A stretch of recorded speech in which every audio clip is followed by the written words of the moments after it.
Le coordonnateur général de la société civile de la République démocratique du Congo, M. Christopher Ngoy Mutamba, a pris part le samedi 17 mai 2025 au siège de la FNEJEC à Kinshasa à une journée de restitution pour partager et valider les recommandations issues de l'atelier sur l'application du code de la route et les amendes transactionnelles organisé par la synergie des associations de défense des chauffeurs et de la promotion du civisme routier. Après plusieurs interventions, Christopher Ngoy, coordonnateur général de la société civile de la RDC, s'est dit satisfait de ce qu'il a suivi et a conseillé les chauffeurs de s'affilier à une compagnie d'assurance pour garantir leur retraite.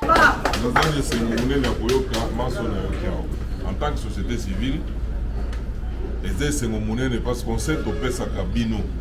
Et ça, en phase, en synergie avec la Mboka. Et on dit comme ma kimia. Dans Mboka, Nabiso, Bastili ko libéralisé. Par matali assurance. Nous avons soutenu tout ça dans la société Mboka assurance. Et quoi, la société est belle. La société, on a au monde, et ça a une spécificité moins minime. Nous sommes touchés, par exemple, il y a des malades, la retraite, nous sommes touchés par le secteur. C'est que si on connaît et si on a assurance, maison assurance, société assurance, et ça parce que nous sommes tout ça dans la privée. Nous avons ce problème. Les gens qui ont côté.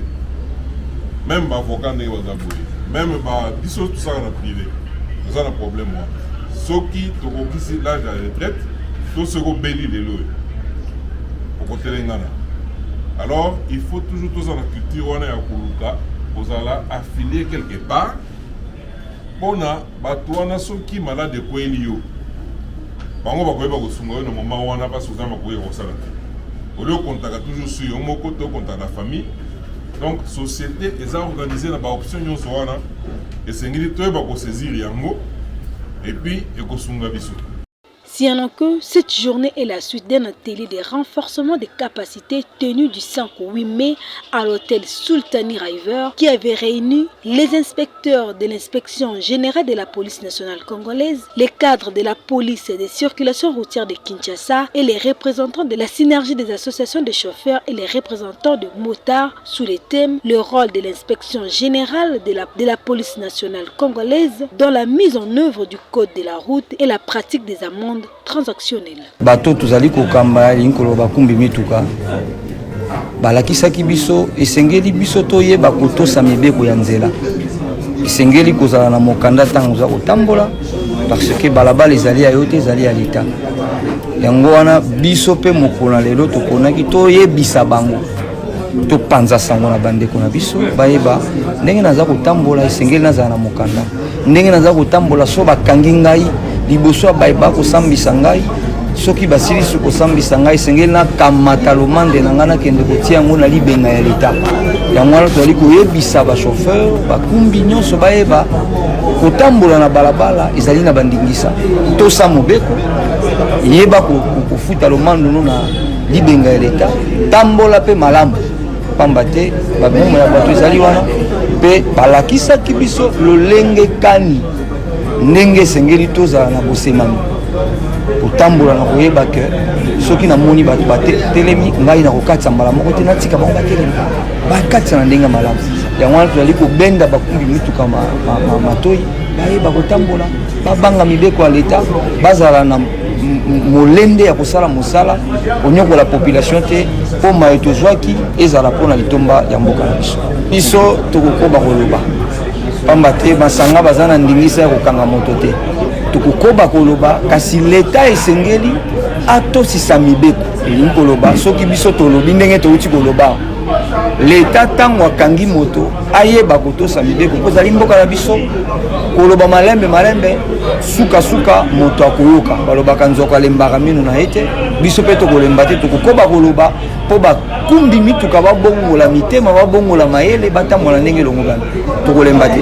Nous venons de tenir une grande session de restitution à l'attention particulière de nos hauts cadres et cadres de toutes les ASBEL qui composent la synergie des associations pour la défense des droits des chauffeurs et pour la promotion du civisme routier en RDC, nous avions été partie prenante lors des ateliers. Le premier pas, c'était de confirmer notre engagement à pouvoir travailler à l'officiel avec l'inspection générale de la police afin de nous mettre ensemble pour essayer de confirmer ce qu'avait dit le FEPEM, qu'il est prêt pour devoir éradiquer tout ce que nous voyons comme anti-valeur sur la chaussée, que ce soit du côté agent véreux, que ce soit du côté chauffeur, et nous sommes là déterminés et engagés à pouvoir demander à nos hauts cadres de pouvoir assurer la relève. Nous sommes des responsables qui avons été à l'atelier. Maintenant, nous venons de transmettre l'essentiel des messages et nous pensons que des séances comme ça vont continuer jusqu'à ce que nous allons les faire sur terrain, dans les arrêts, dans les parkings. C'est un système, nous allons dire que les antivaleurs pour les éradiquer, ce n'est pas aussi facile. C'est la raison pour laquelle on a mis des lois, on a mis des condamnations et nous avons pris l'engagement de commencer effectivement avec la sensibilisation parce que là, sur l'atelier, nous avions fait l'autocritique sans gants. On a fait l'autocritique par rapport à la PCR, par rapport à l'IG, par rapport au secteur des usagers, notamment nous, chauffeurs de la synergie et autres, et ainsi que nous avons fait des recommandations auprès du gouvernement central et du gouvernement provincial. Les recommandations sont sectionnées en 3 temps.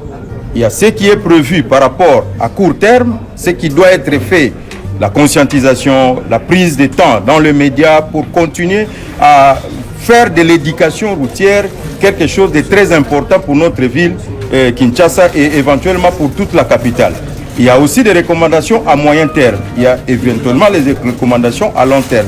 Ce qu'il faut, c'est évangéliser ce que dit la loi et rappeler à tout le monde que tout le monde est passible à une condamnation, que ce soit les agents véreux, que ce soit ceux qui commettent des contraventions routières, et raison pour laquelle nous avions fait la restitution et nous pensons que les médias vont nous accompagner très prochainement.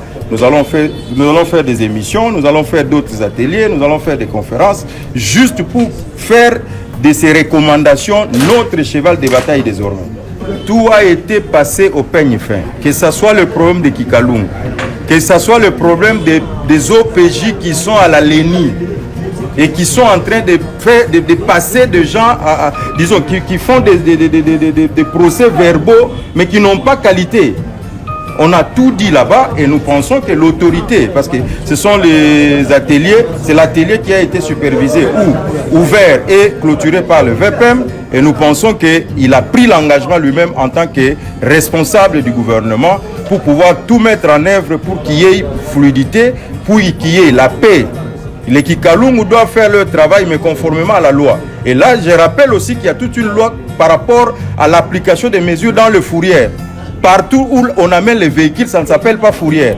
Et prochainement, on va essayer de revenir pour expliquer aux gens c'est quoi, qu'est-ce qu'on peut effectivement appeler comme fourrière. Tout ce qui se passe là, ce sont des gens qui sont en train de récupérer l'argent pour leur vente. Qui sont nos membres, même ceux qui ne sont pas les membres de la synergie, premièrement de respecter les codes de la route. C'est la base de tout ce que nous sommes tentés d'enseigner. Les codes de la route, c'est comme la Bible chez les chrétiens. Donc, nous attendons que les chauffeurs puissent respecter les codes de la route. À part cela, nous attendons aussi aux chauffeurs de respecter la grille qu'on nous a donnée par rapport aux amendes transactionnelles.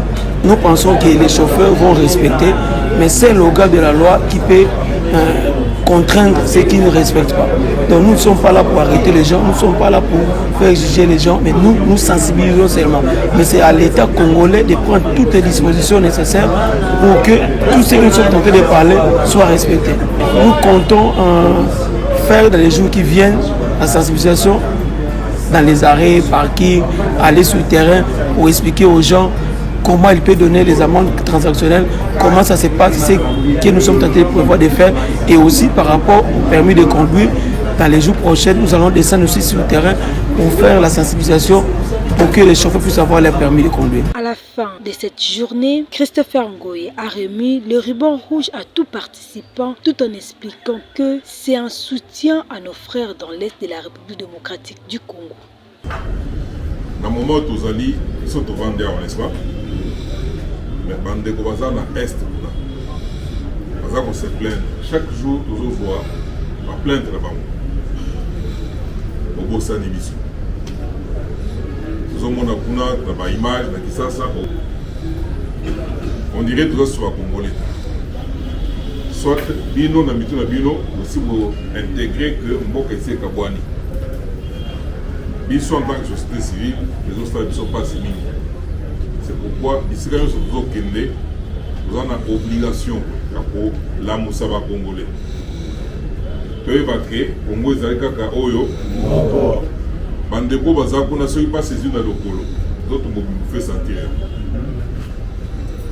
pendant que tozali awa bango bazolela parce que même na ntongo awa ntango nazoya boye nasusu basango mosusu ya mabe bato wana bakosaki ke baza balibérateur 12 millions de morts ça fait moto na moto azala na près à peu près moyen na 5 litres ya makila soki tozwi 12 millions multiplié par 5 ça fait 60 millions de litres ya makila oyo esi esopana oyo ezokontinue kosopana yango wana biso bayi société civile totiaki elembo oyo ya motane tozolata yango na brassard okolata yango na kingo comme écharpe ngai natambolaka nango na baémission nyonso ezoleka j'ai fait allusion na makila ya bakongolo ezotanga il faut bato bazotangisa makila bamona te que eza makila ya banyama bataba et tout ça eza makila ya bato lokola biso lokola bango moko mpe et puis ekokende na mai te lelo ata soki négociation esalemi